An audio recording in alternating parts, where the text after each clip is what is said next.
कर्जत जामखेडमध्ये रोहित पवार पिछाडीवरती आहेत.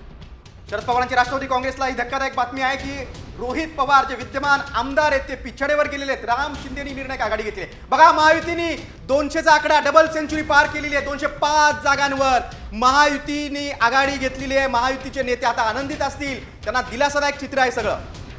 एक्झिट पोलचे आकडे कुठेतरी खरे ठरतात असं आपण म्हणू शकतो. बघा, सर्वात आधी आणि अचूक निकाल तुम्ही साम टीव्हीच्या स्क्रीनवर पाहताय. वेगवान घडामोडी तुम्हाला पाहायला मिळत आहेत. बघा आकडे 205 म्हणजे डबल सेंचुरी पार केलेली आहे महायुतीने. सगळे महायुतीचे नेते आता आनंदात आहेत. कराड दक्षिणमध्ये पृथ्वीराज चव्हाण पिछाडीवर गेलेत.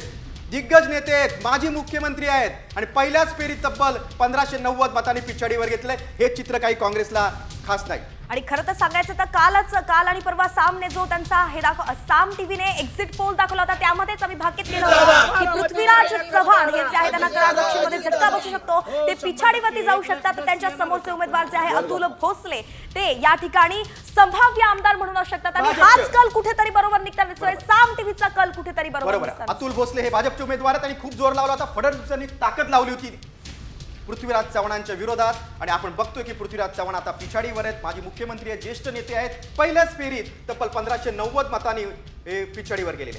कराड दक्षिणमध्ये बाबा विरुद्ध बाबा अशी खरं तर ही लढत झाली होती.